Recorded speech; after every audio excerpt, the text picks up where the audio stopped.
Hello guys, welcome back to my YouTube channel Rajni Brajwasi blog.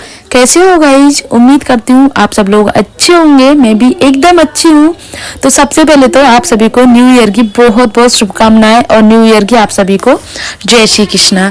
तो आप लोगों का न्यू ईयर कैसा रहा आप लोग कमेंट करके बताना। आज ये मेरा ना न्यू ईयर वाले दिन का फर्स्ट ब्लॉग है, यानी कि 2026 का फर्स्ट ब्लॉग। और मैं बना रही हूँ आज दाल बाटी चूरमा, क्योंकि न्यू ईयर पे ना हमेशा हमारे दाल बाटी चूरमा ही बनता है। दोनों घर का बन रहा है, उस वाले घर का भी और हमारे घर का भी। तो हम दोनों सास बहू दोनों लगे हुए हैं सुबह से काम में। सुबह सबसे पहले उठी थी, पहले पूजा करके आई, उसके बाद में फिर अपने घर के कामों में लग गई, जैसे अपने घर का झाड़ू पोंछा साफ सफाई वगैरह। और आज राधे भी नहीं आएगी, क्योंकि राधे ने एक दिन पहले ही छुट्टी ले ली थी। बोल रही थी मुझे घूमने जाना है न्यू ईयर वाले दिन। तो मैंने उससे बोला था कि राधे हम तो कहीं नहीं जा रहे हैं, क्योंकि भीड़ बहुत ज़्यादा है ना। तो बोल रही थी भाभी मैं तो जाऊंगी, तो वो घूमने जाएगी। तो मैंने सोचा चलो कोई बात नहीं, सबका अपना अपना त्योहार होता है, सबके अपना अपना मन होता है। तो मैंने झाड़ू पोंछा बर्तन वगैरह सुबह ही कर लिया था सब कुछ, और अब बना रहे हैं दाल। जब मेरा ये सारा काम खत्म हो जाएगा ना, तब मैं गिरिराज जी के दर्शन करने जाऊंगी, मतलब परिक्रमा करने के लिए जाऊंगी। तो तब तक तो मैं अपना यही काम करूंगी। इस समय मुझे 12 साढ़े 12 तो बज ही गए थे, क्योंकि बच्चों की छुट्टियां चल रही है, ऊपर से राधे भी नहीं आई थी। तो झाड़ू पोंछा वगैरह का बहुत सारा काम हो गया था। और बच्चों के साथ में तो ये रहता है, जब ऊपर का करके आती हूँ नीचे का फिनिश करती हूँ झाड़ू पोंछा वगैरह। जब मैं वापस काम करके ऊपर जाती हूँ तो मुझे उतनी ही गंदगी मिलती है, फिर मुझे दोबारा से करना होता है सारे काम। तो अभी पतिदेव गए हैं पूजा करने के लिए। मैं सुबह जल्दी करके आ जाती हूँ पूजा। पहले मैं पतिदेव के साथ ही जाती थी पूजा करने, जो हमारे दुकान में मंदिर है ना उसी में। लेकिन पतिदेव ना 1-1.5 घंटा लगाते हैं पूजा करने में। तो इतने काम में तो फिर इतने टाइम में तो मेरी सारी चीज़ें फेल हो जाती हैं। मतलब जैसे बच्चे उधम करने लग जाते हैं, फिर नाश्ता वगैरह बनाना, ये सारे काम रह जाते हैं। तो मैं यहाँ पास में ही मंदिर है, उसमें पूजा करके आती हूँ। वो पतिदेव अपना मंदिर है ना, तो उसी हिसाब से ठाकुर जी को पोशाक पहनाना, उनको इत्र लगाना, वो सारी चीज़ें करते हैं, तो उनमें टाइम लगता है। बाकी मैं सिर्फ जल चढ़ा के आती हूँ और बस ये। तो अभी ये सारे काम कर लूँ, तो उसके बाद में फिर मैं बच्चों को नाश्ता वगैरह बनाऊँगी, क्योंकि बच्चे दाल बाटी चूरमा नहीं खाते हैं। नाश्ता बना के फिर उनको कुछ ना कुछ बनाऊंगी, या तो रोटी बनाऊंगी उनको, या फिर कुछ दलिया वगैरह बनाऊंगी, क्योंकि दाल बाटी खाते नहीं है। अक्सर होता है ना, बच्चे छोटे बच्चे इन सारी चीज़ों को खाते ही नहीं है। दाल बाटी चूरमा प्लस कचौड़ी वगैरह ये सारी चीज़ें, तो उनको अलग से बनाना है मुझे। एक टाइम तो मेरा भी ऐसा ही था कि मुझे चूरमा बिल्कुल भी पसंद नहीं था। हाँ, बाटी वगैरह तो मैं खाती थी, लेकिन चूरमा पसंद नहीं था। लेकिन कहते हैं ना, जैसे आप शादी होती है, शादी होने के बाद में ना जो चीज़ आपकी नापसंद होती है ना, वो अभी आप खाने लग जाते हैं। ये चीज़ मैंने खुद अपने पर्सनल नोटिस की है कि बहुत सारी चीज़ें ऐसी थी, लौकी तोरई और गाजर आलू वगैरह, बैंगन आलू, ये सारी चीज़ें नहीं खाती थी मैं। नहीं का मतलब मैं अपनी थाली में भी नहीं लेती थी। ये चीज़ थी मेरे घर में बहुत कम बनती थी, क्योंकि हम बहन भाइयों में किसी को पसंद नहीं है। लेकिन धीरे धीरे ना सारी चीज़ें शादी के बाद में फिर मैं खाने लग गई। अब मुझे सब कुछ अच्छा लगता है। हाँ, बैंगन आलू मुझे अभी भी थोड़ी कम अच्छी लगती है। कम का मतलब मैं ना ही खाती हूँ कह सकते हो, बाकी और सारी चीज़ें तो मैं खा लेती हूँ।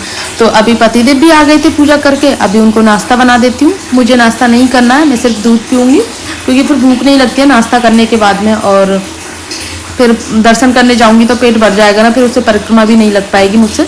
तो इसीलिए इन लोगों को नाश्ता दे देती हूँ। और ये अपने लिए अलग से आलू भुजिया लेकर के आई है, क्योंकि इसको जो घर में जो नमकीन रखी रहती है ना, वो पसंद नहीं आती है। चाहे घर में आलू भुजिया होगी ना, तब भी ये मार्केट से ला के ही खाएगी, डेली का काम है इसका। तो इन दोनों को नाश्ता दे दिया है मैंने, पतिदेव को, स्वरा को। मम्मी भी नाश्ता नहीं कर रही हैं, तो हम दोनों दूध लेंगे। बाकी काम में लगे हुए हैं सुबह से, मम्मी भी लगी हैं और मैं भी अपने कामों में लगी हुई हूँ, क्योंकि दोनों मिलके कर रहे हैं ना, तभी जल्दी हो रहा है। ये चूरमे का काम ऐसा होता है ना, देखो 2 लोग चाहिए ही होते हैं इसमें काम करने में। और खासकर बाटी में तो मतलब बहुत टाइम लगता है सीखने में, क्योंकि दोनों टाइम का खाना बनाया था मैंने और दोनों घर का था, इस वजह से पूरा टाइम लगता है खाना बनाने में। नया साल है, नया साल के हिसाब से अपने अपने सब लोग ना अपने अपने ये सोचते हैं कि नए साल से ना मैं ये सारी चीज़ें ख़त्म कर दूंगी, ये सारी चीज़ें नई ज्वाइन करना स्टार्ट कर दूंगी। तो मैं अपना बताऊं, पहले मैं भी ऐसा ही सोचती थी कि नया साल से मैं ये करूंगी, अपना जो भी है मैं वो स्टार्ट करूंगी, लेकिन कुछ नहीं होता है। मैं तो ये सोचती हूँ ना कि जब आपको बेटर लगे ना, चाहे आज से अभी से जो चीज़ आपको बेटर लगे ना, बार से मतलब नहीं है, मंगलवार है, शनिवार है, बुधवार है, सोमवार है, जब भी आपको अच्छा लगे ना उसी टाइम से शुरू कर दो अच्छी आदतें। क्योंकि अच्छी आदतों के लिए ना इंतज़ार मत करो कि नई साल का इंतज़ार करें या सोमवार का इंतज़ार करें, ऐसा कुछ नहीं होता है। वो दिन आता है तब हमें उन चीज़ों के दिमाग में आती ही नहीं है। तो इससे अच्छा है ना कि जो चीज़ आप अभी से शुरू करना चाहते हो वो अभी से शुरू कर दो, बाद के लिए मत सोचो। इस बार मैंने तो ये सोचा है कि मैं ना खुद को बहुत ज़्यादा पॉजिटिव रखूंगी और जो काम मैं करती हूँ ना उसको और अच्छे से काम करने की कोशिश करूंगी। बाकी सब देखा जाएगा, क्योंकि मैंने ना थोड़ा सा यूट्यूब पे अपना ध्यान देना थोड़ा सा कम कर दिया, ज़्यादा तो नहीं लेकिन थोड़ा सा। लेकिन अब यूट्यूब पे मुझे पूरा फोकस करना है, क्योंकि 2026 में मुझे कुछ ना कुछ करना ज़रूर है। इसीलिए तो मैं अपना थोड़ा सा जो रूटीन है उसको भी चेंज करूंगी, और अपना जो ब्लॉग का स्टाइल है थोड़ा सा जो क्या बोलते हैं उसको, ब्लॉग मुझे याद नहीं आ रहा, तो उसको थोड़ा सा चेंज करूँगी, कैटेगरी को चेंज करूँगी, क्योंकि हाउसवाइफ का है अभी थोड़ा सा। या फिर मैं हो सकता है दूसरा चैनल ओपन करूँ, उस पर काम करूँ, ये मेरा साथ में चलता रहेगा। और जब भी मैं एक चीज़ बताऊँ, जब भी मैं ओवन का काम करती हूँ ना तो मेरा हाथ ज़रूर जलता है, ये बिल्कुल फैक्ट है। चाहे कुछ भी हो जाए, और जलता ऐसा है कि मेरे पे दर्द सहन नहीं हो जाता है, क्योंकि ओवन मैंने ना हैंडल वाला जगह थी ना ये ब्लैक वाली, उसकी जगह थोड़ा सा आगे से पकड़ लिया था और पूरा मेरा जो हाथ और अंगूठा है ना जल गया था बहुत ज़्यादा। तो फाइनली गाइज आप लोग देख सकते हो यहाँ पे 3 थाली कंप्लीट हो गई है। एक हमारे ठाकुर जी की, एक नीचे दुकान में जो गिरिराज जी हैं उनकी, और एक उस वाले घर के ठाकुर जी की। तो तीनों थाली ठाकुर जी की कंप्लीट है। और इधर मैं भोग लगाने के लिए गई थी, इनको पलटना भूल गई थी, तो थोड़ी सी जली जली सी हो गई हैं, लेकिन अभी सारा काम हो गया है मेरा कंप्लीट।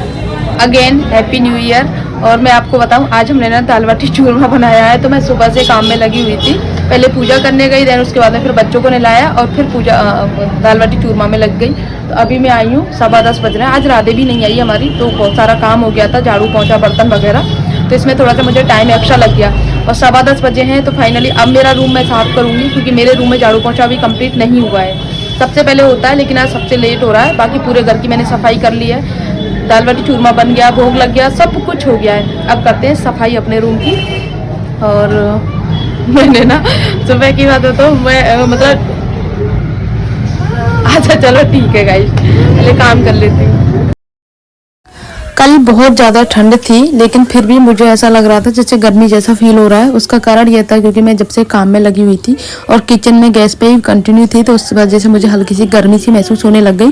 तो मैंने अपना स्वेटर वगैरह उतार दिया, और मैं गीली भी हो गई थी, तो उसके बाद फिर मैंने कपड़े चेंज कर लिए। तो बेडशीट वगैरह का काम मैंने कर लिया था, लेकिन फिर मुझे याद आया कि मुझे ना बॉक्स में से कुछ निकालना है, तो उसके लिए मुझे बॉक्स में खोलना पड़ा। और ये हर्षित की वजह से मैं पॉलीथीन वगैरह रख देती हूँ यहाँ पे कभी कभी, वैसे मैं कभी नहीं रखती हूँ, लेकिन कई बार खो जाती है ना चीज़ें, इसीलिए रखनी पड़ती है। ये चीज़ मुझे पसंद नहीं है रखना बेड के गद्दे के नीचे, लेकिन कभी ना कभी रख ही जाती हैं। तो इसमें से मैंने ये निकाला है, उसके बाद में गद्दों को वापस से सेट कर दिया और अपने बेडशीट जो थी ना उसको बिछा दिया। पहले मैं वूलन बिछा रही थी, लेकिन फिर सोचा इसी को बिछा देती हूँ। और इसी के ऊपर ना शाम को जैसे हम सोएंगे उससे थोड़ी देर पहले या तो वूलन बेडशीट ही बिछा दूंगी, या फिर इसके ऊपर कंबल बिछा दूंगी। जैसे पतले वाले कंबल आते हैं ना वो वाले, उससे ठंडा नहीं लगेगा। क्योंकि आजकल सर्दियों में ना वूलन बेडशीट ही सक्सेस है। कॉटन बेडशीट या पॉली कॉटन वगैरह है ना, वो ठंडी लगती हैं रात को सोते समय, इसीलिए करती हूँ मैं ये। और वैसे मैं ज़्यादातर वूलन ही बिछाती हूँ जब से सर्दियाँ शुरू होती हैं और तब तक एंड होता है तब तक। तो ये सारी चीज़ें हैं। और जब तक मैंने ये सारा काम किया था तब तक मैंने बच्चों को दूसरे रूम में भेज दिया था, क्योंकि वो करने नहीं देते हैं मुझे काम। और फिर उनको टीवी बंद करके ही भेजा। वैसे तो करने को तैयार ही नहीं थे कि मम्मा हम टीवी देख लेंगे, लेकिन बैठना उनको बेड पे ही था, फिर मुझे इधर उधर हटाना पड़ता है उनको, इससे अच्छा था तो मैंने बोला तुम 10 मिनट के लिए उस रूम में बैठ जाओ, 10 मिनट तक मेरा काम ख़त्म हो जाएगा। क्योंकि ये सारा काम ख़त्म करके फिर मुझे जाना भी है, इसीलिए। और उनको फिर मैंने थोड़ा सा लालच भी दे दिया था बच्चों को कि हम तुम्हें दर्शन घुमाने लेके जाएंगे, क्योंकि न्यू ईयर है, उनको प्रॉमिस किया था कल कि तुम्हें घुमाने लेके जाऊंगी। तो वो राजी हो गए हैं, हर चीज़ में एग्री कर रहे हैं कि हाँ मम्मा ठीक है, क्योंकि उनको पता है ना शैतानी करेंगे तो मम्मा छोड़ जाएगी। और ये भी आने वाले हैं थोड़ी देर में। तो जैसे मेरा काम ख़त्म हुआ है, अभी खाना वगैरह किसी ने खाया नहीं है, तो तब तक मेरा बीच में जैसे काम हो जाता है ना, तो उसका बीच का टाइम था, तो ये मेरे साफ़ सफाई वगैरह यहाँ पर कंप्लीट हो गई है। उसके बाद में फिर ये जो डस्टिंग वगैरह का काम है ना साथ में ये भी कर लेती हूँ, क्योंकि पंखा थोड़ा सा गंदा हो गया था। और ये चीज़ मुझे बाद में याद आई थी कि बेडशीट बिछा ली है, उसके बाद में मुझे याद आया। तो बेडशीट को फिर मैंने दोबारा से साफ़ किया। कोई ये मत कहना कि बस जो पंखे की गंदगी थी तो बेड पे आ गई। वैसे मेरे पंखे वगैरह गंदे रहते ही नहीं हैं, क्योंकि मैं हर 2 दिन में 3 दिन में करती रहती हूँ। जो मेरे डेली ब्लॉग देते हैं उनको पता होगा, तो इस वजह से ज़्यादा गंदगी भी नहीं होती है। लेकिन फिर भी धूल मिट्टी आ ही जाती है। सर्दियों का टाइम है तो बाहर से धूल मिट्टी, गेट खुले रहते हैं तो उस वजह से धूल मिट्टी हो जाती है, इसीलिए उनको डेली साफ़ करती हूँ। कई बार तो जैसे अगर 2 दिन में 3 दिन में होता है तो मैं झाड़ू वगैरह लगा देती हूँ, जैसे झाड़ू फेर देती हूँ, उससे साफ़ हो जाता है। कभी हल्के से गीले कपड़े से साफ़ कर देती हूँ, तो ये होता है। इसी वजह से ना मेरा खासकर जो रूम की बात करूँ ना, वो एकदम साफ़ सुथरा रहता है। बच्चों को मैं कभी रोकती टोकती नहीं हूँ कि साफ़ सफाई के चक्कर में।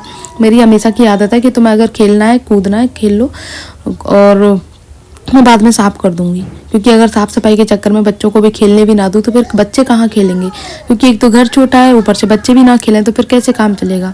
वो भी तो बच्चे हैं ना, उनका भी खेलने का मन करता है।